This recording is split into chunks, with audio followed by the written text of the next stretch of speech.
Hello students, तो आपका फिर से स्वागत है इस टाइम सेवर कोर्स में। और आज हम बात करने वाले हैं एक नए चैप्टर और कहें तो कैलकुलस का सबसे आखिरी चैप्टर, जिसको हम बोलते हैं डिफरेंशियल इक्वेशन या अवकलन समीकरण। अब डिफरेंशियल इक्वेशन और अवकलन समीकरण जो है ये कैलकुलस का सबसे आखिरी पार्ट है, यानी इस चैप्टर के बाद आप बोलेंगे कि आपका कैलकुलस जो है वो एंड हो गया बेटा। ठीक है, अब सुनो, अवकल समीकरण जो है वह एक तरह से कॉम्बिनेशन है आपका इंटीग्रेशन का और डिफरेंशिएशन का। अगर एक समीकरण जिसके अंदर एक स्वतंत्र चर यानी कि x, एक निर्भर चर यानी कि y और आपके डेरिवेटिव दे रखे हों, ठीक है एक ऐसी समीकरण जिसमें x भी हो, y का भी पद हो और साथ ही साथ आपको डेरिवेटिव दे रखे हैं, अवकलन दे रखे हैं, वो dy by dx हो सकता है, वो d2y by dx2 हो सकता है, वो d3y by dx3 हो सकता है। तो इस तरीके से अगर आपका समीकरण आ रहा है तो वह समीकरण कहलाती है साधारण अवकल समीकरण। हमारे सिलेबस के अंदर जो बात हमें करनी है इस चैप्टर के अंदर, वो ऑर्डिनरी डिफरेंशियल इक्वेशन में किसकी बात करनी है? हमें ऑर्डर 1 की। ठीक है, हम डेरिवेटिव में जो बात करेंगे वो ऑर्डर 1 की बात करने वाले हैं। ठीक है, अब ऑर्डर 1 की डिफरेंशियल इक्वेशन आती है तो हमें समझना यह है कि क्या करना है। पहले तो इस पार्ट को यानी इस चैप्टर को शुरू करने पर हमें ध्यान रखना है कि सबसे पहले तो हमें यह समझना है कि अवकल समीकरण जो आती है उसका ऑर्डर और डिग्री क्या होता है। ठीक है, उसके बाद हमें यह देखना है कि कोई वक्र जो है उसके साथ ये अवकल समीकरण क्या होती है, अवकल समीकरण उसके साथ कैसे एसोसिएट होती है वो देखना है। यानी हमें वक्र दिया जाएगा और वक्र से हमें क्या करना है और डिफरेंशियल इक्वेशन बनानी है। और फिर जब डिफरेंशियल इक्वेशन बन रही है तो उसको हल करना सीखना है। तो अगर आप वक्र से डिफरेंशियल इक्वेशन बना रहे हैं तो उस डिफरेंशियल इक्वेशन का जो हल होगा वो फैमिली ऑफ कर्व होगा। ठीक है, क्योंकि वो इंटीग्रेशन, क्योंकि अगर आपने वक्र को अवकलित करके डिफरेंशियल इक्वेशन बनाया है तो उसे समाकलित करके आपको वापस क्या मिलेगा? आपको वक्र मिल जाएगा। और अगर आपको वक्र मिल रहा है तो साथ ही साथ उसमें इंटीग्रेशन कांस्टेंट भी आएगा।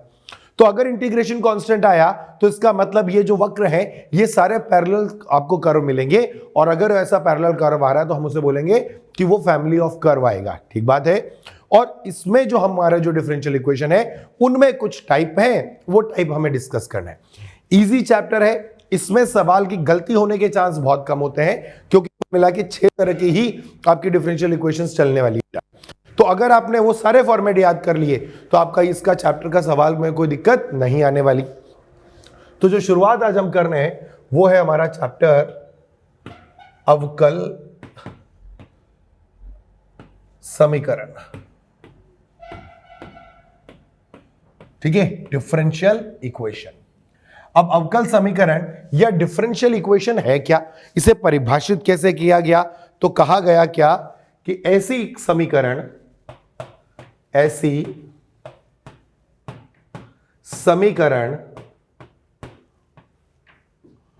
जिसमें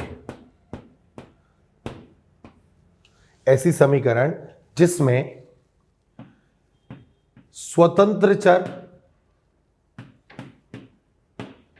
x, निर्भर चर y, ठीक है ना, स्वतंत्र चर क्या होता है आपका? x, निर्भर चर y व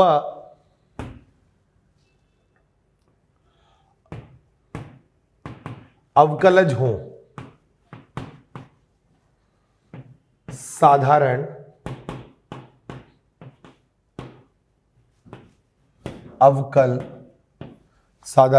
अवकल समीकरण कहलाती है। साधारण अवकल समीकरण कहलाती है, यानी एक ऐसा समीकरण ये इक्वेशन है जिसमें x हो, y हो और क्या हो, आपका dy by dx हो सकता है, उसके अंदर d2y by dx2 हो सकता है। ठीक है, एंड सो ऑन करके और इसको 0 रख देंगे तो इस तरह की जो समीकरण हमें प्राप्त होगी उस समीकरण को ही हम क्या बोलते हैं? अवकल समीकरण बोलते हैं। एग्जाम्पल के तौर पर जैसे मान लो मैंने कहा कि dy by dx plus x is equals to x square, मान लो ऐसा कुछ दे दिया मैंने आपको, तो ये क्या है आपका, ये आपका अवकल समीकरण है, ठीक है। या ऐसा आ जाए dy by D x plus of x y बराबर एक्स स्क्वायर, तो ये भी क्या हो गया आपका अवकल समीकरण हो गया। तो अवकल समीकरण में आपको ये ध्यान रखना है, या ऐसे भी एग्जांपल होगा कि ऐसा आ जाए D two Y by D x two plus D Y by D X या X D Y by D X और प्लस वाई बराबर 0, तो ये भी क्या है बेटा आपका अवकल समीकरण है। तो एक ऐसा समीकरण जिसमें x के पद हो, y का पद हो और dy बाई डी एक्स हो, d two Y by D x two हो, और ऐसे कितने भी आ सकते हैं, उन सब को हम क्या कहते हैं, उन सब को हम बोलते हैं कि ये हमारे अवकल समीकरण है। ये क्या है, डिफरेंशियल इक्वेशन है। अच्छा, पूरे चैप्टर के अंदर मैं डिफरेंशियल इक्वेशन यानी अवकल समीकरण बार बार बोलने वाला तो नहीं हूं, तो मैं डिफरेंशियल इक्वेशन को शॉर्ट फॉर्म में डीई बोलूंगा। क्या बोलूंगा कि डीई है, डिफरेंशियल इक्वेशन है, ठीक है। तो ये अपना क्या होता है बेटा, डिफरेंशियल इक्वेशन होता है, ठीक है। अब डिफरेंशियल इक्वेशन में जो सबसे पहली चर्चा हमें करनी है वो क्या है, वह है उसका order of the differential equation. एक ऑर्डर आएगा और साथ में एक डिग्री आएगी बेटा, ठीक है ना। तो आपको ये ध्यान रखना है कि ऑर्डर और डिग्री के अंदर हमको डिफरेंशिएट करना आना चाहिए कि ऑर्डर किसे कहते हैं और डिग्री किसे कहते हैं। तो जो सबसे पहली बात अपन करने वाले हैं वो है order of the differential equation. Order of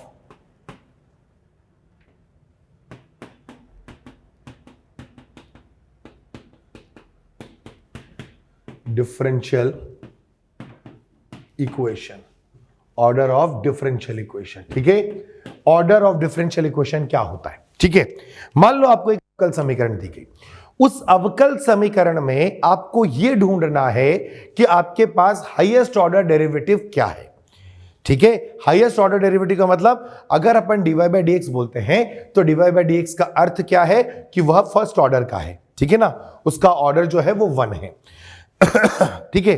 अगर मान लो उसी समीकरण में कहीं d2y बाई डी एक्स 2 आ गया और उसके बाद अलावा dy बाई डी एक्स भी होगा, तो भी उसका ऑर्डर, हाईएस्ट ऑर्डर डेरिवेटिव क्या हो गया, सेकंड ऑर्डर हो गया। ऐसे d3y बाई डी एक्स 3 आ गया तो वो क्या हो गया आपका थर्ड ऑर्डर डेरिवेटिव हो गया। तो आपको ये समझना पड़ेगा कि आपकी जो अवकल समीकरण आई है उसमें जो अवकल जा रहे हैं, उन अवकलों जो में जो सबसे ज्यादा बार डेरिवेटिव होके आ रहा है वो आपका उसका क्या कहलाएगा, order of the differential equation. तो अगर हम order of the differential equation को डिफाइन करें तो वो कैसे करेंगे कि अवकल समीकरण में उपस्थित अवकल समीकरण में, ठीक है। अब अवकल समीकरण को अपन क्या लिखने वाले हैं आप, डिफरेंशियल इक्वेशन, ठीक है। मैं इसको छोटे फॉर्म में ऐसे लिख दूंगा, डिफरेंशियल इक्वेशन, ठीक है ना। तो अब आपको ये ध्यान रखना है कि जब भी मैं डीई लिखूंगा तो वो डिफरेंशियल इक्वेशन है, ठीक है। तो अवकल समीकरण यानी डिफरेंशियल इक्वेशन में उपस्थित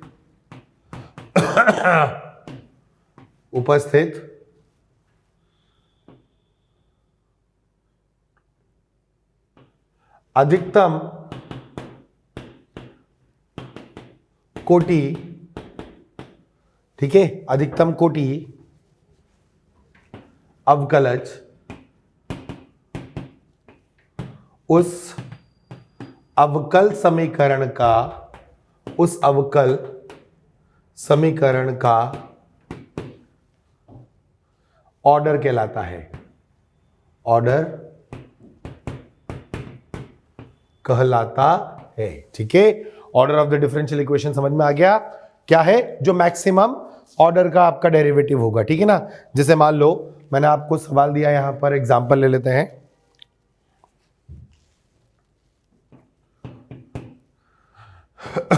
मान लो ऐसा आया dy बाई डी एक्स का whole square plus d2y by D x 2 plus e की power x is equals to x y, ऐसा करके मैंने कुछ दे दिया मान लो, ठीक है। तो इसका क्या आएगा, इसका ऑर्डर जो निकलेगा बेटा, वो ऑर्डर जो आएगा वो आएगा 2। क्यों, क्योंकि dy बाई डी एक्स की घात जरूर 2 है, लेकिन इससे मुझे मतलब नहीं है। मुझे मतलब इस बात से है कि प्रश्न में जो अवकलज आए उनमें हाईएस्ट ऑर्डर कौन सा है। तो हाईएस्ट ऑर्डर कौन सा है, डिग्री 2 का है, मतलब ऑर्डर 2 का है। ऑर्डर 2 का जो आपका आएगा वो क्या है, तो इसलिए इसका ऑर्डर कितना आ गया, 2 आ गया, ठीक है। मान लो आपका सवाल आया एग्जाम्पल ले ले अपन, मान लो ऐसा है d3y by D x three plus d2y by D x two का होल स्क्वायर प्लस x और यहां आ गया dy by D x is equals to 0। तो यहां का जो आपका ऑर्डर आएगा वो ऑर्डर कितना आ जाएगा, वो ऑर्डर 3 आ जाएगा, ठीक है ना, क्योंकि इसके अंदर क्या है, जो हाईएस्ट ऑर्डर डेरिवेटिव आ रहा है वो कितना आ रहा है, 3 आ रहा है आपके पास, ठीक है। इसके अलावा एक एग्जांपल और ले लेते हैं। मान लो ऐसा आ जाता है कि अंडर रूट के अंदर d2y by D x two plus 3 बराबर, मान लो मैंने यहां लिख दिया sin x, ऐसा कर दिया, ठीक है। तो d2y by D x two plus 3 equals to sin x जो आपका अवकल समीकरण है, इसका ऑर्डर कितना आएगा, इसका ऑर्डर 2 आएगा, क्योंकि ये जो मैक्सिमम ऑर्डर, जो डेरिवेटिव का जो ऑर्डर होगा वही इसका क्या होगा, order of the differential equation होगा। ठीक बात है, चलिए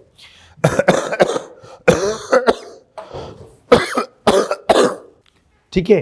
अच्छा, एक चीज और, ऑर्डर ऑफ डिफरेंशियल इक्वेशन को ना बोलते हैं बेटा अधिकतम कक्ष, ठीक है, अधिकतम कक्ष होता है बेटा ये, है ना। तो order of differential equation clear है हमारे माइंड में, जो भी हाईएस्ट ऑर्डर डेरिवेटिव आएगा हमारे अवकल समीकरण में वही हमारा क्या है, हाईएस्ट ऑर्डर डेरिवेटिव है। यहां ध्यान रखने वाली बात क्या है, यहां ध्यान रखने वाली बात यह है कि अवकल समीकरण का, या अब इसको मैं डी लिख लेता हूं बार बार, है ना, डिफरेंशियल इक्वेशन का ऑर्डर, डिफरेंशियल इक्वेशन का ऑर्डर सदैव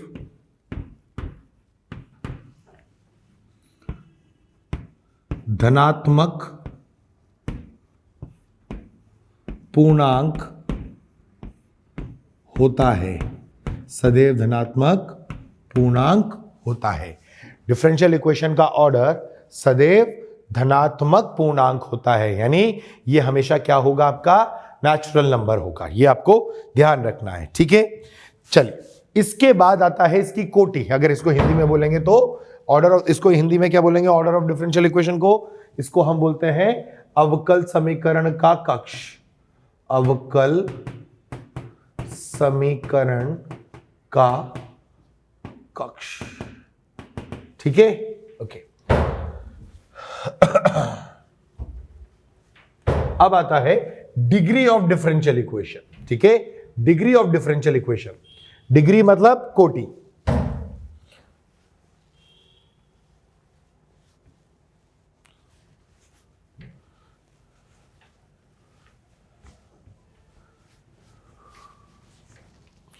अब अवकल समीकरण की कोटि के बारे में बात करने वाले हैं। तो हमारा जो नेक्स्ट हेडिंग है वो क्या है, अब डिफरेंशियल इक्वेशन की डिग्री। तो हम क्या लिखेंगे, डिग्री ऑफ डिफरेंशियल इक्वेशन, या अवकल समीकरण की कोटि, अवकल समीकरण की कोटि, डिग्री ऑफ डिफरेंशियल इक्वेशन या अवकल समीकरण की जो है वो हमें चाहिए कोटि बेटा। अब अवकल समीकरण की अगर आपको कोटि निकालनी है तो ये क्या होता है इसे समझ लें, क्योंकि बहुत सारे बच्चे जो है इसके इस बात पर कंफ्यूज रहते हैं कि सर ऑर्डर इन जनरल हमें दिख जाता है, हम डिग्री कैलकुलेट नहीं कर पाते हैं। तो डिग्री कैलकुलेट करने के लिए आपको क्या ध्यान रखना है कि अवकल समीकरण की कोटि, अवकल समीकरण की कोटि डी में उपस्थित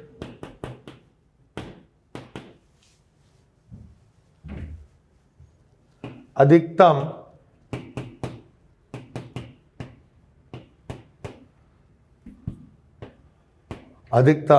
ऑर्डर अवकलज का, अधिकतम ऑर्डर अवकलज का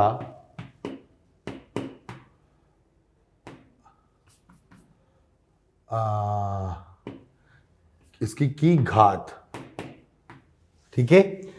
अवकल समीकरण की कोटि डिफरेंशियल इक्वेशन में उपस्थित अधिकतम ऑर्डर अवकलज की घात होती है जहां समीकरण में उपस्थित, जहां समीकरण में उपस्थित समस्त अवकलज, जहां समीकरण में उपस्थित समस्त अवकलज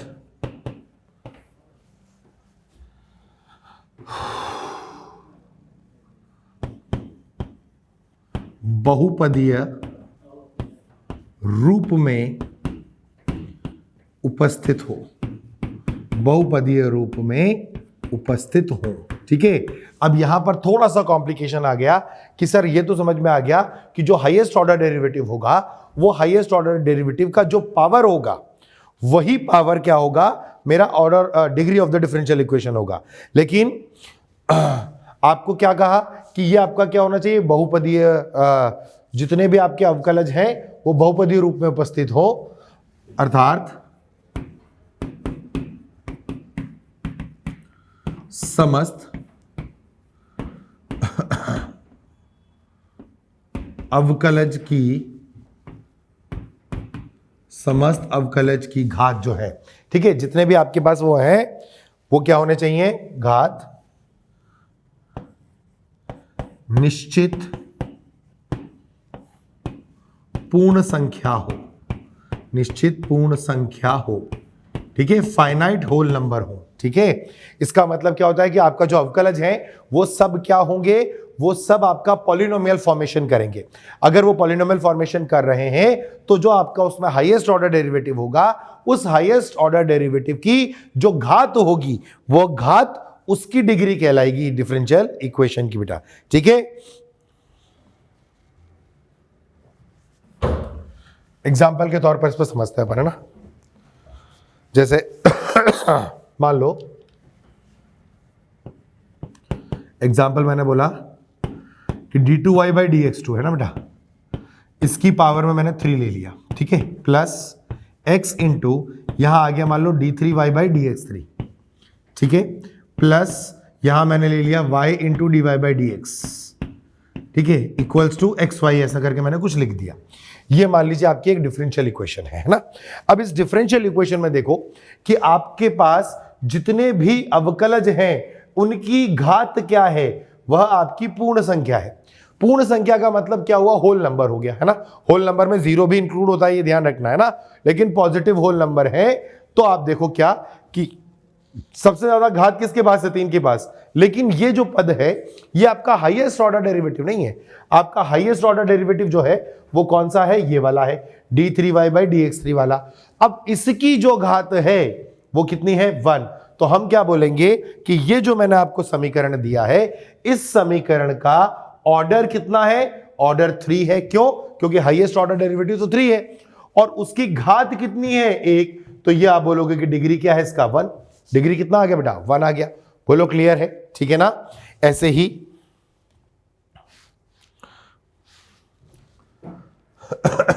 ऐसा एग्जांपल आ जाए, मान लो कि अंडर रूट के अंदर d2y/dx2 प्लस 3 बराबर x। ऐसा नहीं, x नहीं, मतलब यहां ले लो, मान लो d3y/dx3 ऐसा ले लिया अपन, है ना। अब देखो यहां पर जो ऊपर आ रहा है d2y/dx2, उसके ऊपर तो क्या आ गया बेटा, 1/2 आ गया। घात कैसी आ गई, 1/2। पर हमने कहा था कि जितने भी अवकलज होने चाहिए वो अवकलज कैसे होने चाहिए, उनकी जो घात आए वो आपका होल नंबर आए। यहां होल नंबर आ नहीं रहा तो हम कोशिश करेंगे पहले कि ये होल नंबर में कन्वर्ट हो। तो उसके लिए मैंने क्या कहा कि आप पहले इस सवाल को ऐसे लिखें कि ये है d2y/dx2 प्लस 3 बराबर d3y/dx3 का होल स्क्वायर। हमेशा लिख सकते हैं। अब आप देखो इनकी घात कैसी हो गई, इनकी घात जो आ गई है वो होल नंबर आ गई है। और ये किस फॉर्म में आ गए बेटा, एक पॉलिनोमियल के फॉर्म में आ गए हैं। तो हम बोलेंगे कि इसका जो ऑर्डर है वो 3 है और इसकी डिग्री क्या है, जो हाईएस्ट ऑर्डर डेरिवेटिव है उसकी घात देखो तो उसकी घात कितनी है, 2। तो ऑर्डर 3 है, ठीक है ना। इसकी वजह से ऑर्डर 3 हुआ और इसकी घात 2 होने की वजह से इसकी जो डिग्री आई वो कितनी आ गई बेटा, 2 आ गई है। तो आपको ऑर्डर और डिग्री में अंतर समझ में आना चाहिए। एक और मजेदार बात, किसी भी अवकल समीकरण के अंदर ऑर्डर हर बार होगा, यानी अगर अवकल समीकरण आपको दी ही गई है तो ऑर्डर तो होगा ही होगा, पर डिग्री हो सकता है कि हो सकता है कि डिग्री ना भी हो। जैसे एग्जाम्पल लेते हैं अपन उस पर, मैं आपको बताता हूं कि किस केस में उसका डेरिवेटिव नहीं आ पाएगा, है ना, मतलब उसकी जो डिग्री है वो नहीं आ पाएगी।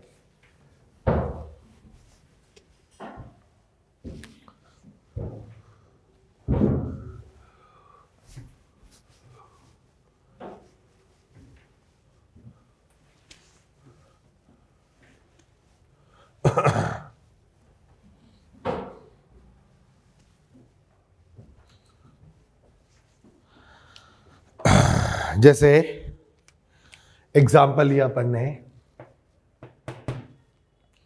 कि dy by D x plus d3y by D x three की होल पावर 2 बराबर साइन के अंदर मान लो मैंने डाल दिया d2y by D x to, ऐसा कर दिया मैंने, ठीक है। अब इसके अगर सवाल देखो, है तो अवकल समीकरण, ठीक है। इस अवकल समीकरण में क्या हुआ कि मैं जब ऑर्डर की बात करने आया तो ऑर्डर की बात तो फिक्स थी कि 3 है, क्यों? क्योंकि हाईएस्ट ऑर्डर डेरिवेटिव कौन है? वो 3 वाला है। लेकिन जब मैं डिग्री बोलने जाऊंगा तो आप ध्यान से देखो कि अगर मैं इसको और इसको पॉलिनोमियल मानता हूं तो साइन के अंदर ये तो कोण की तरह काम कर रहा होगा, तो ये अवकल जो है, ये जो आपका डेरिवेटिव है, ये डेरिवेटिव किस में नहीं आ पाएगा? पॉलिनोमियल फॉर्म में नहीं आ पा रहा है। तो आप यहां बोलोगे कि इसकी डिग्री जो है ना वो क्या है? वो है नॉट डिफाइंड।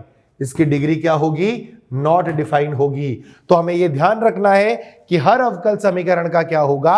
ऑर्डर तो होगा, लेकिन डिग्री होने के लिए जो उसकी कंडीशन है वो क्या, कि आपका जो जितने भी अवकलज आपके किस में आ रहे हैं? अवकल समीकरण में आ रहे हैं, उन सारे अवकलजों का यानी डेरिवेटिवों का आपको क्या बनाना है? पॉलिनोमियल बनना चाहिए। और पॉलिनोमियल बनने के लिए उनकी घातें क्या होनी चाहिए? उनकी घातें आपकी जो है होल नंबर होनी चाहिए। अगर आप ऐसा कर पा रहे हैं तो आपका जो डिग्री है वो कैलकुलेट होगा, अन्यथा आपका जो डिग्री है वो कैलकुलेट नहीं होगा बेटा। ठीक बात है। चलिए इसी पर अपन अब पहले क्या करते हैं? ऑर्डर और डिग्री की कहानी समझ लेते हैं। सवाल लिखते हैं खूब सारे और हम क्या करते हैं, उस पर ऑर्डर और डिग्री वाली कहानी एक बार सेट कर लेते हैं, वो ऑर्डर और डिग्री हो जाएगा। तो हमारा फिर सेकंड पार्ट क्या है? फॉर्मेशन ऑफ डिफरेंशियल इक्वेशन होता है। ठीक है, चलिए तो अपन इस पर अब करते हैं कुछ सवाल जिससे हमें ऑर्डर और डिग्री का लॉजिक क्लियर हो। तो मैं जितने भी आपको अवकल समीकरण अब देने वाला हूं, उन अवकल समीकरणों में हमें डिसाइड करना है कि उसका ऑर्डर क्या होगा या उसकी डिग्री क्या होगी। दोनों चीजें हमें निकालनी है बेटा। तो मान लो एग्जाम्पल या क्वेश्चन ही लेते हैं अपन, तो है ना। तो क्वेश्चन 1 है, मान लो मैंने आपको बोला सिंपल सा dy बाई डी एक्स बराबर एक्स, ठीक है। तो आप क्या बोलोगे? dy बाई डी एक्स बराबर एक्स का आपका ऑर्डर कितना आएगा? ऑर्डर 1 आएगा। और डिग्री भी कितनी आएगी? डिग्री भी 1 आएगी, क्योंकि इस dy बाई डी एक्स की जो घात है वो आपके पास 1 है। अच्छा, बाकी सारे तो शून्य हो ही रहे होंगे पावर में, है ना। इसलिए दूसरा एग्जाम्पल देखो, और हर एग्जाम्पल से आपको अब समझ में आता जाएगा कि हम क्या करने वाले। जैसे मान लो सवाल आ गया अंडर रूट के अंदर d2y by D x two plus of 3 बराबर, ये आ गया मान लो साइन x। अब क्या करें भाई? यहां पर घात क्या है?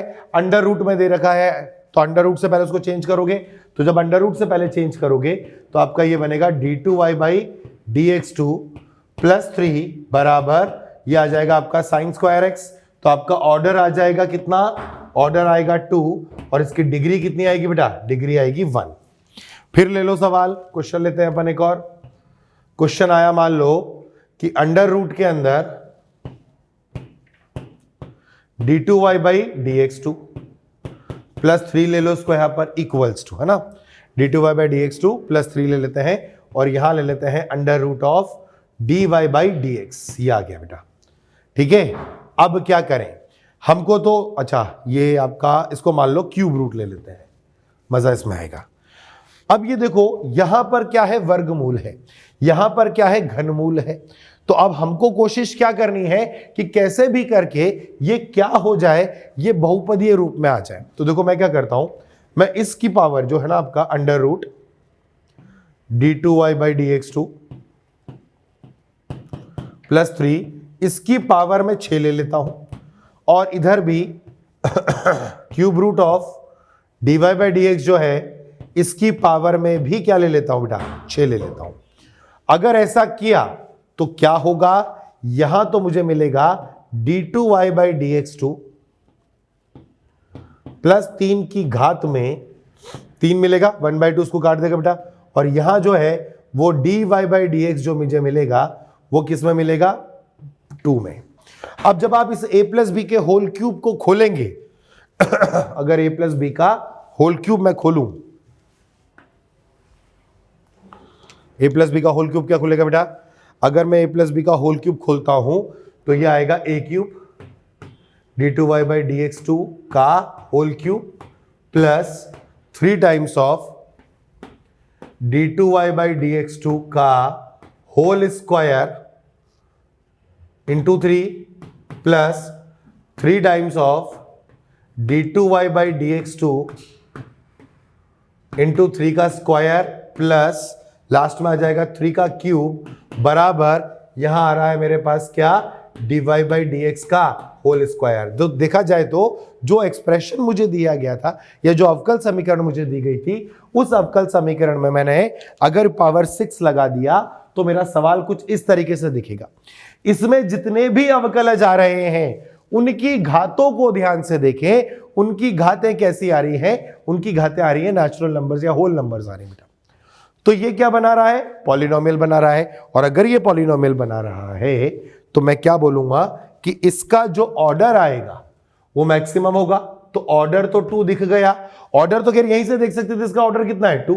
डिग्री की बात करो तो जो आपका ऑर्डर 2 वाला डेरिवेटिव है उसकी मैक्सिमम पावर, देखो यहां पावर 1, यहां पावर 2 और यहां पावर 3, तो इसकी डिग्री कितनी हो जाएगी बेटा, इसकी डिग्री 3 आ जाएगी। ठीक है, तो आई होप अब आपको समझ में आ रहा होगा, ठीक है ना। अच्छा, एक क्वेश्चन इसी तरह से समझने की कोशिश करते हैं जो कि अंतर समझा पाए हम, है ना। मान लो यही सवाल लेता हूं मैं, अंडर रूट के अंदर d2y by D x to, ठीक है, प्लस ऑफ 3 बराबर, और ये मान लो √3 लिख देता हूं यहां कि पावर में dy बाई डी एक्स। समझ रहे हो, इसका मुझे ऑर्डर और डिग्री निकालना है। तो मैंने तो कोशिश ये करी कि भाई ये वर्ग हट जाए, तो d2y by D x two plus 3 बराबर यहां क्या आएगा, dy बाई डी एक्स की घात में 2/√3 आ जाएगा, की घात में क्या आ जाएगा, 2/√3 आ जाएगा। अब 2/√3 तो आप हटा नहीं सकते, इसको अगर हटाना है और इसको पॉलिनोमियल फॉर्म में लाना है तो आपको घात पूरी √3 करनी पड़ेगी, यानी इसकी घात भी अगर आप अब √3 करोगे तो इसकी घात से ये हट जाएगा। लेकिन उस केस में यहां पर घातें कैसी आ जाएंगी, उसकी घात इर्रेशनल हो जाएगी। यानी मैं किसी भी हालत में जो मेरे अवकलज हैं उन अवकलजों का क्या नहीं ला पा रहा हूं, उनका मैं घात जो है वो होल नंबर नहीं बना पा रहा हूं। तो मैं बोलूंगा इस प्रश्न में कि ऑर्डर तो पक्का है, कितना है, 2 है, मगर डिग्री जो होगी वो क्या हो जाएगी बेटा, आपकी नॉट डिफाइन हो जाएगी। ठीक है, तो आपको ये समझना पड़ेगा कि जो सवाल हैं वो आपको कैसे करने हैं। ठीक है, ऑर्डर और डिग्री आपको आई होप थोड़ा थोड़ा आप क्लियर होने लग गया होगा। कुछ सवाल फटाफट और कर लेते हैं ताकि उसके बाद फिर हम ऑर्डर और डिग्री से सेफली बाहर आ जाए। ठीक है,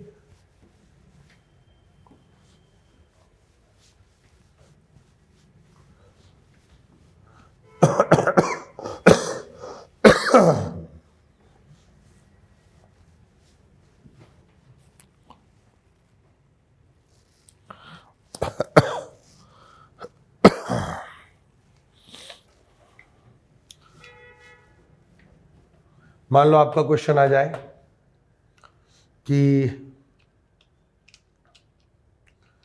d2y by D x two की होल पावर में 3 plus dy by D x plus और साइन ऑफ d4y, या इसको ऐसे ले लो d3y, या dy बाई डी एक्स ले लेना, चलो इज इक्वल टू 0 ऐसे ले लो। ठीक है, अब इससे मैं पूछूं आपसे कि बताओ ऑर्डर क्या होगा, आप ऑर्डर आराम से बोल पाएंगे कि सर इसका ऑर्डर 2 होगा। डिग्री के बारे में पूछूं तो क्या बोलोगे कि सर ये और ये तो ठीक थे, पर ये वाला जो है वो किस में चला गया, साइन के अंदर कोण बन के चला गया। तो ये साइन के अंदर कोण बन के जा रहा है तो उसका मतलब ये गलत है, तो हम बोलेंगे कि इसकी जो डिग्री है वो है नॉट डिफाइन। ठीक है, और देखिए क्वेश्चन, जैसे मान लो आपके पास आया x बराबर sine of d3y by dx3, ऐसा कुछ आ गया मान लो। अब बताओ इसका ऑर्डर और डिग्री क्या होगा। ऑर्डर तो आपको साफ साफ दिखता है, अवकलज कौन सा है, मैक्सिमम 3 का है तो आप ऑर्डर 3 बोलोगे बेटा। लेकिन अब डिग्री की जब बात करनी है तो अब ये तो साइन के अंदर बैठा है तो डिग्री क्या हो जानी चाहिए, नॉट डिफाइन होनी चाहिए। लेकिन ऐसा नहीं है, हम कोशिश क्या करते हैं, हम कोशिश सदैव ये करते हैं कि भैया ये कैसे भी करके पॉलिनोमियल बन जाए। ठीक है, अब अगर ये पॉलिनोमियल बनेगा तो ये कैसे बनेगा, आप इसको बोलोगे कि सर इसका मतलब हम ये लिख सकते हैं कि d3y बाई dx3 जो आ रहा है वो आपका साइन इनवर्स x आ रहा है। क्या आ रहा है, d3y बाई dx3 क्या आ रहा है, साइन इनवर्स x आ रहा है। अब देखो ये क्या है, साइन इनवर्स x अपने आप में एक फलन है और d3y बाई dx3 अलग आ गया, तो आप बोलोगे सर इसकी डिग्री कितनी है, इसकी डिग्री 1 है क्योंकि इसकी मैक्सिमम पावर ही कितनी आ रही है बेटा, 1 आ रही है। बोलो क्लियर। तो इस तरीके से अपन को डिग्री और ऑर्डर समझना है।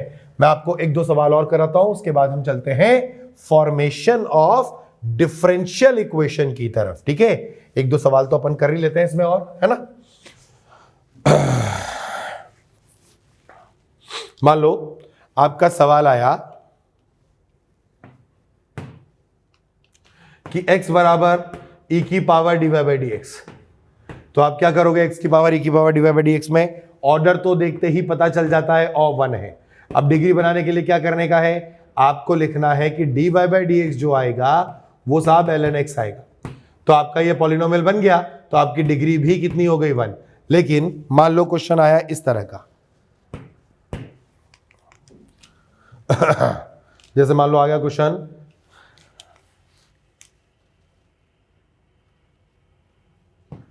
कि dy बाई dx बराबर sine of d2y by dx2। ठीक है, अब आप बताओ इसका ऑर्डर क्या होगा और इसकी डिग्री क्या होगी। तो आप बोलोगे सर देखिए हाईएस्ट ऑर्डर डेरिवेटिव तो 2 है, तो ऑर्डर तो 100% 2 आएगा, और डिग्री क्या होगी, इसकी डिग्री नॉट डिफाइन हो जाएगी। आप पूछो क्यों हो जाएगी, क्योंकि आप जब इसे सॉल्व करने की कोशिश करेंगे तो आपको d2y बाई dx2 की जो वैल्यू है वो साइन इनवर्स में और dy बाई dx मिलने की कोशिश करेगी।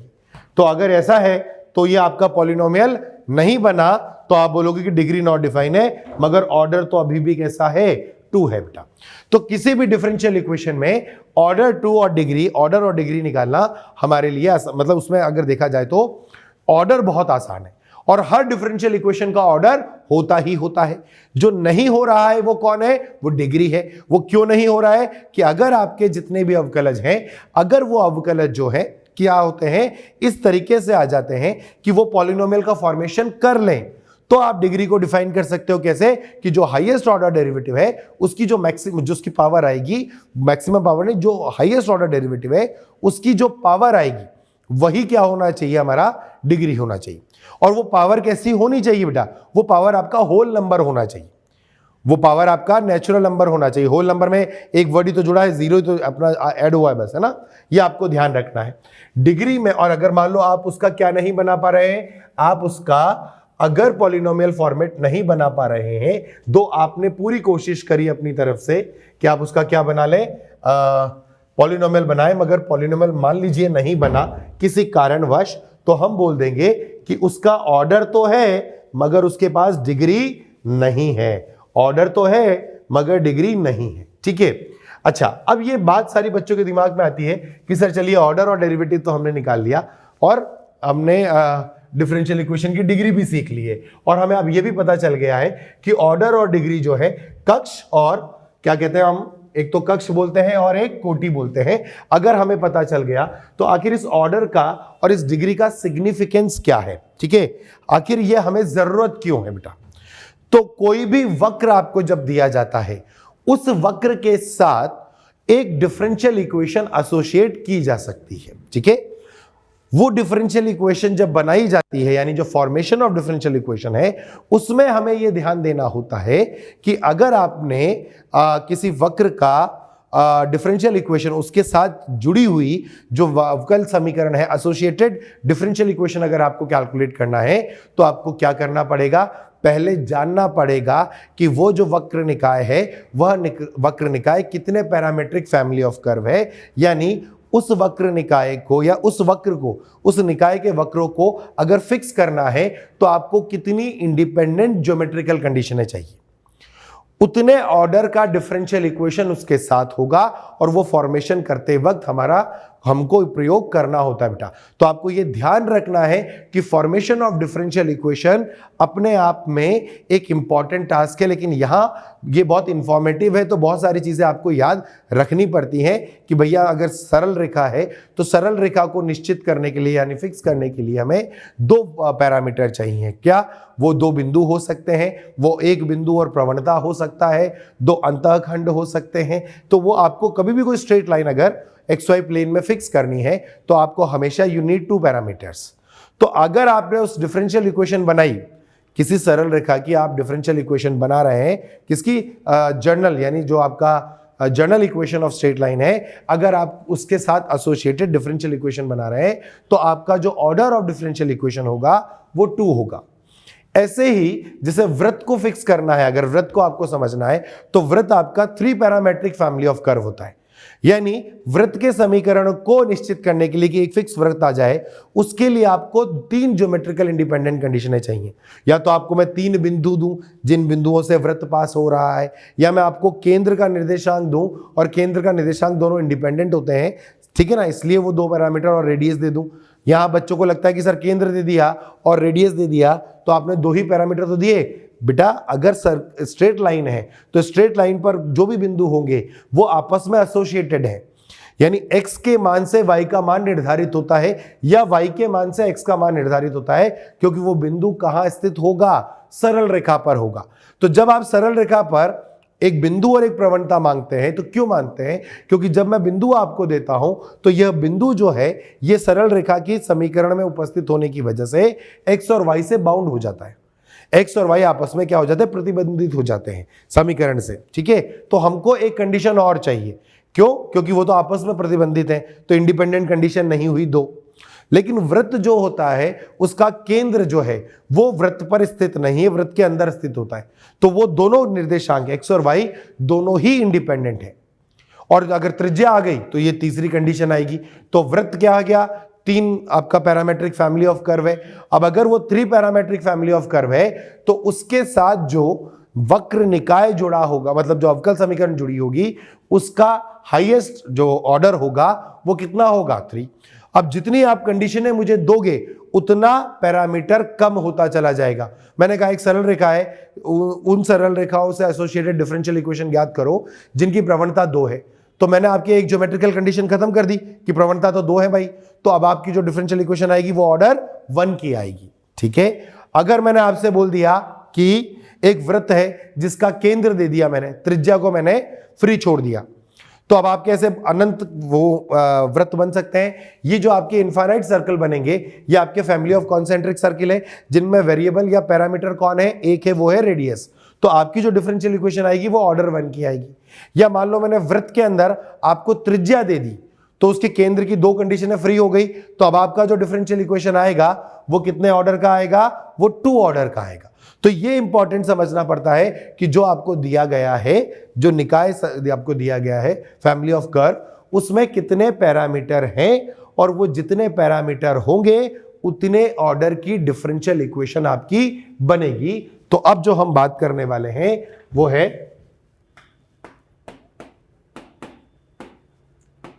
फॉर्मेशन ऑफ डिफरेंशियल इक्वेशन, यानी अवकल समीकरण को किस तरीके से बनाया जाता है, किसी वक्र निकाय से एसोसिएट होकर के जो डिफरेंशियल इक्वेशन आएगी वो कैसे आएगी, उसको करने वाले हैं हम इस टॉपिक में चर्चा। चलिए इसको हम कैसे समझेंगे। अब देखो कि यदि किसी वक्र का समीकरण ठीक है, यदि किसी वक्र का समीकरण f ब्रैकेट में x y और यहां c1 c2 and so on up to cn बराबर 0 के रूप में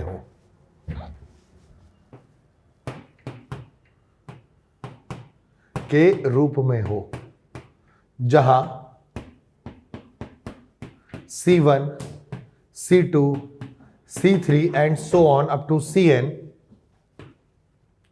n प्राचल है, पैरामीटर है ना, प्राचल है, n पैरामीटर है, तब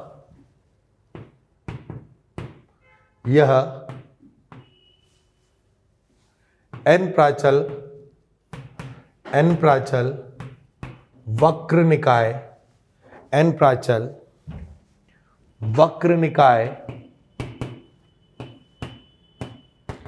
कहलाता है। n प्राचल वक्र निकाय कहलाता है बेटा। अब देखो ये क्या है, जैसे ये जो c1 c2 c3 है ना, ये सब क्या है, ये पैरामीटर्स है। ये पैरामीटर का मतलब क्या होता है कि वैसे तो ये वेरिएबल है, ठीक है, ये बदल सकते हैं, अपनी सिचुएशंस को बदल सकते हैं, लेकिन जिस भी ज्यामितीय कंडीशन यानी ज्यामितीय शर्त में आप बात करेंगे वहां ये कांस्टेंट की तरह बिहेव करेंगे। जैसे मैंने कहा वृत्त है, तो वृत्त की त्रिज्या जो है वो बदल सकती है। अगर मैं एक बोल दूं आपको कि x square plus y square equal to r square, तो आप मेरे को बोलने वाले हैं कि सर ये उस वृत्त का समीकरण है जिसका केंद्र 0 0 है और त्रिज्या r है। अब r क्या है, r वेरिएबल है, r can be any value, मतलब r की वैल्यू कुछ भी हो सकती है। तो r यहां क्या काम कर रहा है, r एक पैरामीटर की तरह काम कर रहा है। कैसा काम कर रहा है, एक पैरामीटर की तरह काम कर रहा है। अब आपने बोला कि नहीं सर मैं तो वृत्त की जो त्रिज्या है वो 4 चाहता हूं, तो आप r की वैल्यू जैसे ही 4 डालोगे ना, वो पैरामीटर किसकी तरह बिहेव करेगा, एक स्पेसिफिक कांस्टेंट की तरह बिहेव करने लग जाएगा। तो जो पैरामीटर है, बहुत मैथ्स में तो बहुत इस्तेमाल होता है पैरामीटर, तो वो पैरामीटर है क्या, वास्तविकता में वो एक वेरिएबल होता है जो किसी विशेष ज्यामितीय कंडीशन के अंदर एक कांस्टेंट के रूप में बिहेव करे। उसका मान जैसे ही आप निर्धारित करोगे ना, वो कांस्टेंट हो जाएगा, और उसके मान को निर्धारण करने के लिए हमें कुछ शर्तों की आवश्यकता होती है, ठीक है। इसीलिए जब आपको प्रश्न दिया जाता है तो आप बोलते हैं कि वो एक पैरामीटर है जो किसी स्पेसिफिक कंडीशन में कुछ स्पेसिफिक वैल्यू उठाएगा और वो कांस्टेंट की तरह बिहेव करेगा। वेरिएबल कौन है, वेरिएबल तो एक्स और वाई हुए ना, variable dependent variable independent variable है, वो वेरिएबल नहीं है। वो क्या है, एक ऐसा वेरिएबल है, मतलब उसको आप वेरिएबल इन केस एक वेरिएबल बोल सकते हैं, कब, जब तक उसको ज्योमेट्रिकल कंडीशन नहीं मिली। जैसे ही उसे ज्योमेट्रिकल कंडीशन मिलेगी वो कांस्टेंट की तरह बिहेव करेगा। जबकि एक्स और वाई के अंदर हम बात कर रहे हैं कि वो तो अलग अलग मान लेते हैं, ठीक है, आप बहुत सारे मान सेटिस्फाई कराओगे, पर वो तो एक स्पेसिफिक कंडीशन में एक ही मान सेटिस्फाई कराएगा, ठीक बात है। तो ये हुआ हमारा फैमिली। जैसे मैं आपको बताता हूं कैसे, एग्जाम्पल के तौर पर देखो, मैंने कहा y बराबर mx है, क्या ये सरल रेखा है, बिल्कुल सरल रेखा है, इसकी प्रवणता m है, और ये कहां से जा रही है, मूल बिंदु से जा रही है। तो मूल बिंदु बोलते ही, मूल बिंदु तो फिक्स पॉइंट है, आपने सरल रेखा के 2 पैरामीटर में से एक को फिक्स कर दिया, ठीक है, क्योंकि सरल रेखा किसी भी बिंदु से जा सकती है और कोई भी प्रवणता ले सकती है। पर आपने क्या करा, आपने कहा कि सर हमने क्या किया, हमने उसे मूल बिंदु से गुजार दिया। अब अगर मूल बिंदु से गुजार दिया तो क्या होगा, आपकी एक पैरामीटर खत्म, तो अब जो m बचा है, ये m क्या है, ये ही पैरामीटर है, ये किसी और मान पर निर्भर नहीं करता। ये क्या करेगा, स्पेसिफिक कंडीशन में अपने आप को कांस्टेंट की तरह बिहेव कराएगा, ठीक है। या जैसे एग्जांपल ले लो, मैंने कहा x square plus y square बराबर c1 स्क्वायर, तो ये c1 स्क्वायर क्या है, ये भी आपका क्या है बेटा, पैरामीटर है,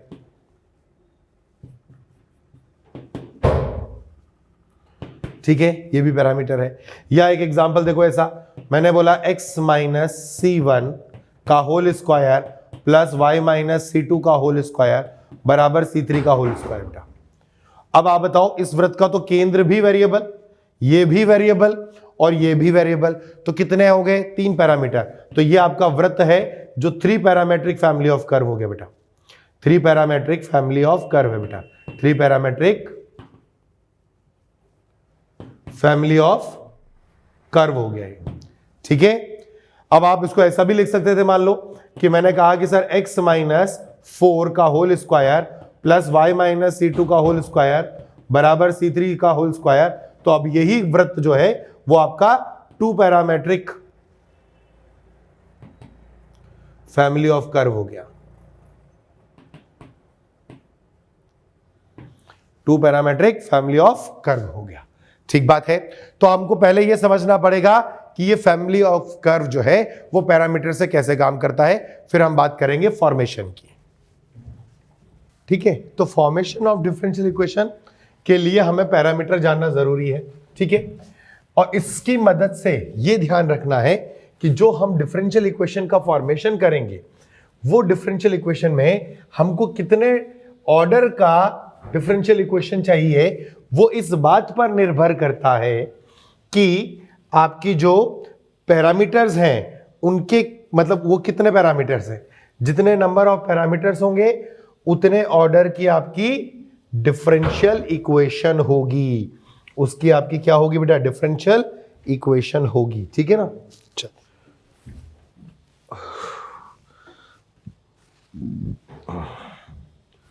तो यदि हमारे पास n प्राचल का वक्र निकाय हो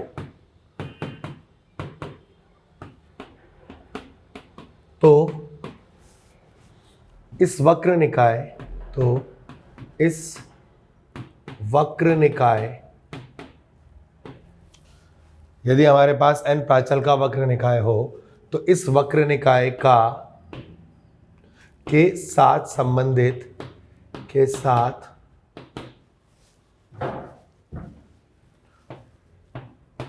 संबंधित यदि हमारे पास n प्राचल का वक्र निकाय हो तो इस वक्र निकाय के साथ संबंधित अवकल समीकरण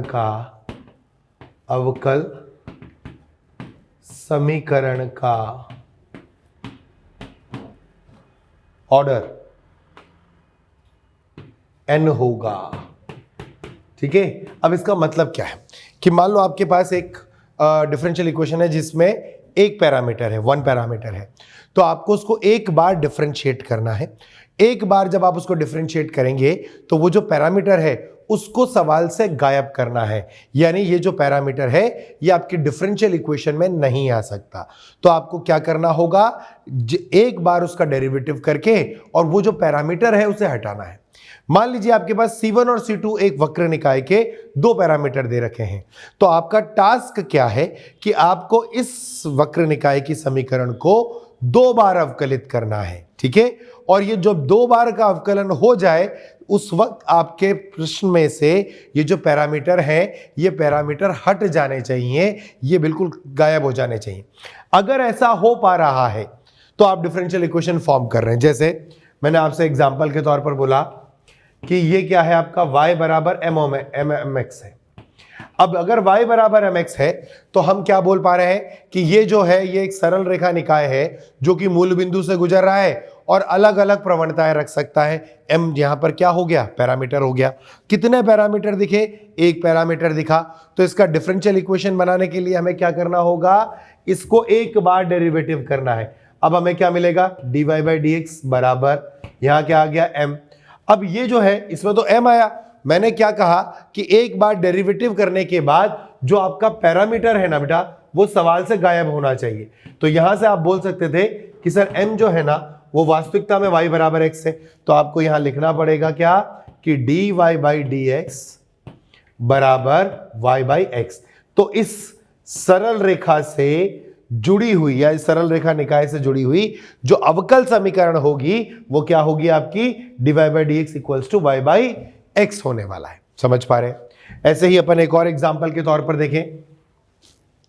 मान लीजिए मैंने कहा कि आपका निकाय है एक्स स्क्वायर, एग्जाम्पल ले रहे हैं अभी, तो x square plus y square बराबर आर स्क्वायर। अब ये क्या है, ये वह वृत्त का निकाय है जो मूल बिंदु को केंद्र बना लेता है ना, जिसका सेंटर ऑरिजिन होगा और जिसमें रेडियस r है जो बार बार वेरिएबल हो रही है, बार बार आपस में बदल रही है बेटा।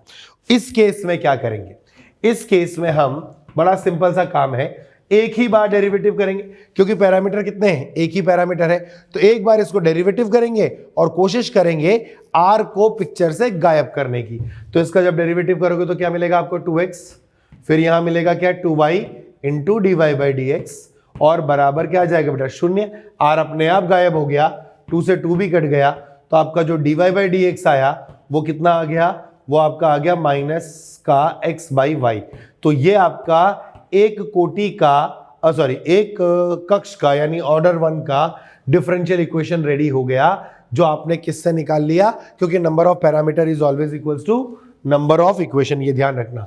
तो आपको ये याद रखना है कि number of parameter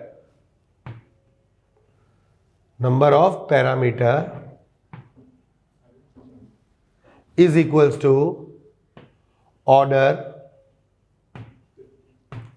of differential equation। Number of parameter जो भी आपका फैमिली ऑफ कर्व में दे रखा होगा, नंबर ऑफ पैरामीटर जो फैमिली ऑफ कर्व में दिया होगा वही आपकी डिफरेंशियल इक्वेशन का क्या है, ऑर्डर है। ये आपको हमेशा ध्यान रखना है बेटा। तो इसके बाद आपको क्या समझना है कि जो वक्र आपको दिए जाएंगे उसकी भाषात्मक रूप से, अगर मान लीजिए प्रश्न भाषात्मक रूप में आ गया, तो उसकी भाषात्मक रूप से आपको यह निर्धारित करना होता है कि ये कितना पैरामेट्रिक फैमिली ऑफ कर्व है, और उसके बाद हम उसका ऑर्डर डिसाइड करते हैं। इससे हमें यह पता चल जाता है कि इसकी जब अवकल समीकरण निकालनी है तो आखिर हमें कितनी बार करना होगा अवकलन। ठीक है, देखें इस पर मैं आपको पहले कुछ पॉइंट बता देता हूं ताकि आपके लिए कुछ चीजें तो आसान हो जाए, और मैं उनका आपको एक्सप्लेनेशन भी दे दूंगा ताकि आपको याद रहे कि कौन कौन से पैरामीटर होते थे, और अगर भाषात्मक रूप में वो चेंज होके आएंगे तो हम उन्हें सॉल्व कर सकते हैं आसानी से। ठीक है, चलिए तो इसको बारे में एक बार डिस्कशन करें, फिर अपन आगे बढ़ेंगे फॉर्मेशन में।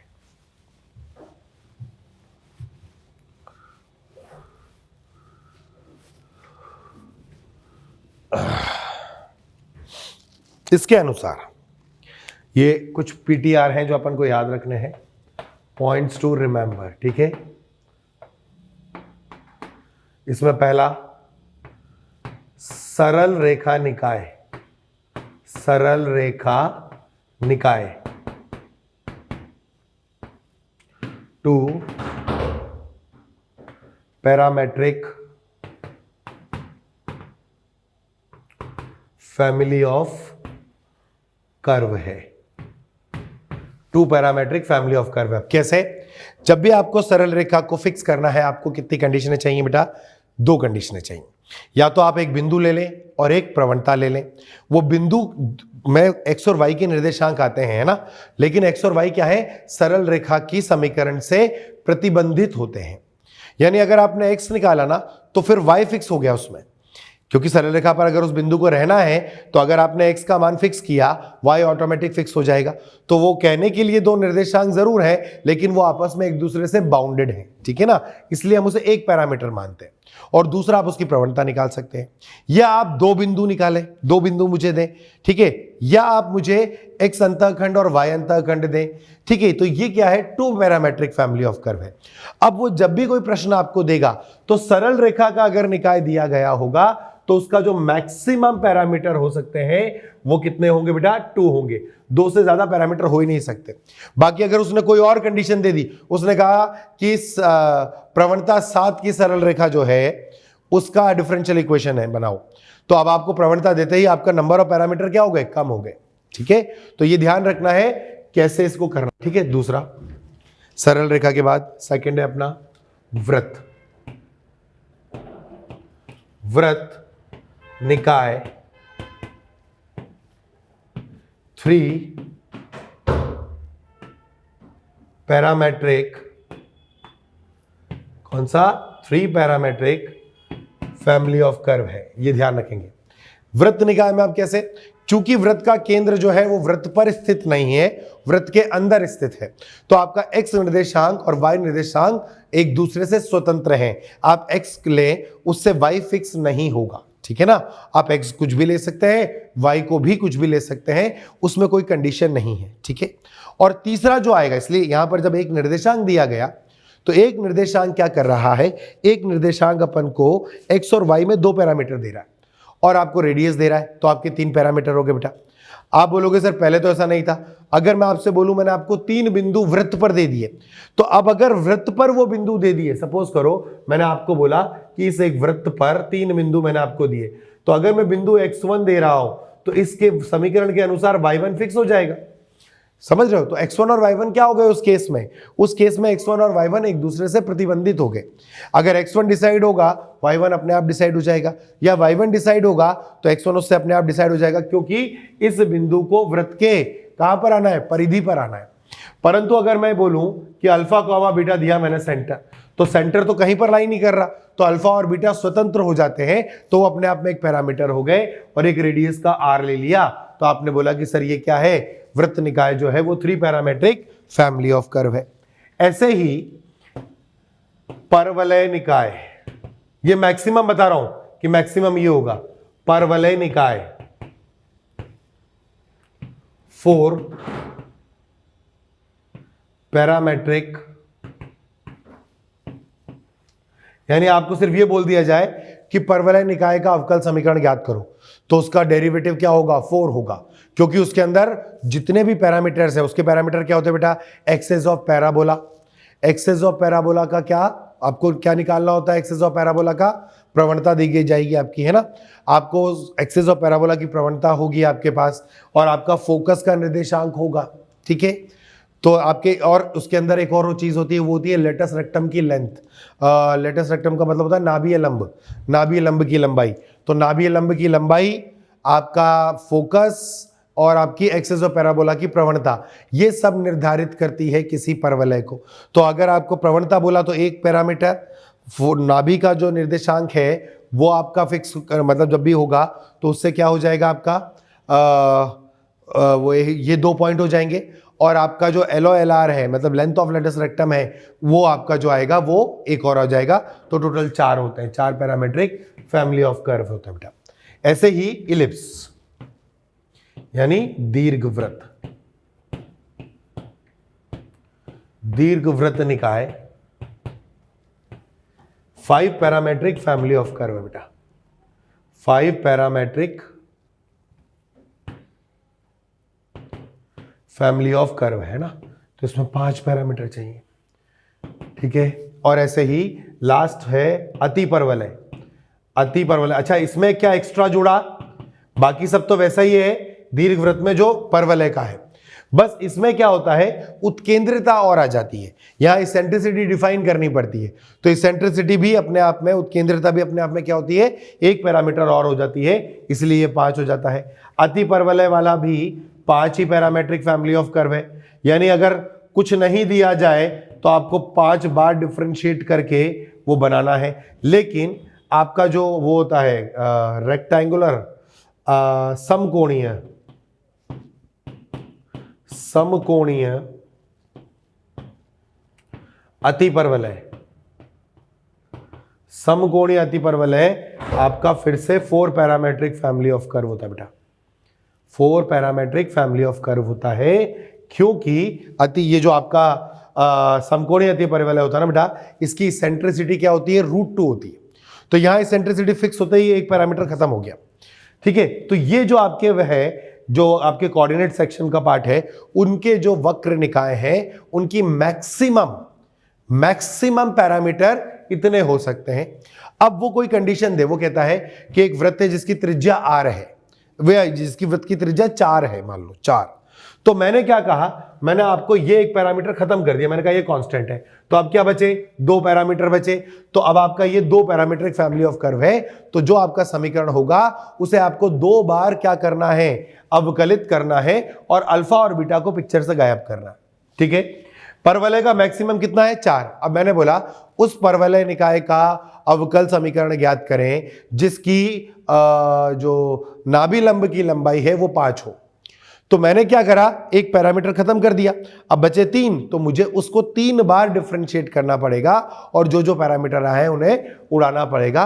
तो जब भी फॉर्मेशन ऑफ डिफरेंशियल इक्वेशन करें तो ये जाने कि आखिर ये कितने पैरामेट्रिक फैमिली ऑफ कर्व है। जितनी बार आपका parametric of family of curve आएगा उतने ऑर्डर का आपका डिफरेंशियल इक्वेशन बनने वाला है। ठीक है, इसके बाद हम क्या कर सकते हैं, डिफरेंशियल इक्वेशन को फॉर्म कर सकते हैं और हमें सिर्फ ये ढूंढना होता है कि नंबर ऑफ पैरामीटर्स कितने हैं। जितने नंबर ऑफ पैरामीटर्स आएंगे हमको उतने ऑर्डर की डिफरेंशियल इक्वेशन बनानी है। ठीक है, अच्छा ये जरूरी नहीं है कि वो वृत्त पे ही आएगा, दीर्घवृत्त बनाएगा, वो नॉर्मल आपको एक्सपोनेंशियल कर्व भी दे सकता है, लघु गुणकीय कर्व भी दे सकता है। पैरामीटर्स वहां ढूंढने पड़ते हैं, बस यहां सारा जो फॉर्मेशन का खेल था वो थोड़ा सा पार्ट ऐसा है जिसको आपको प्रैक्टिस करनी पड़ेगी, बाकी फिर चीजें सारी आसान हैं। ठीक है ना, तो बस इस पर एक आपको पार्ट करना है। ऑर्डर डिग्री आई होप अब आपको क्लियर होगा। तो अपना ये जो फर्स्ट वाला पार्ट है वो लगभग कंप्लीट हो गया। अब जैसे एक सवाल देखो बेटा, मान लीजिए क्वेश्चन आया कि वक्र y बराबर a टाइम्स ऑफ e की power x plus b times of e की पावर माइनस x से संबंधित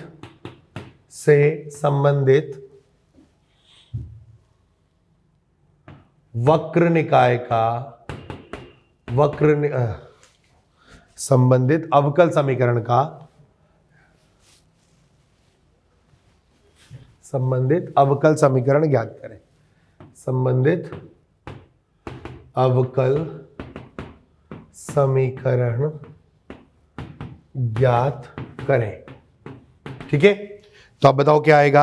आप करोगे कि sir dy by D X निकालते हैं, लो dy by D x is equals to a into E की power x minus B into E की पावर माइनस एक्स। कुछ फायदा हुआ क्या? नहीं। पैरामीटर कितने थे बेटा आपके पास? 2 थे। आपके पास कितने पैरामीटर थे? 2 थे। पहले डिफरेंशिएशन में एक भी नहीं गया, क्या करें, एक बार और करना है और मैक्सिमम 2 ही बार कर सकते हैं। तो हमने फिर से इसको करा d2y by D x two, तो d2y by D x two आ गया मेरे पास a इंटू ई की power x plus b into E की पावर माइनस एक्स। अभी भी कुछ गायब तो नहीं हुआ, लेकिन मुझे पता है कि ये जो मान है ये y के बराबर है, तो अपन बोल सकते हैं यहाँ कि d2y by D x two का जो मान है ना बेटा वो y के बराबर आ गया। अब d2y by D x two अगर y के बराबर आ गया तो आपका जो डिफरेंशियल इक्वेशन है वो बन गया।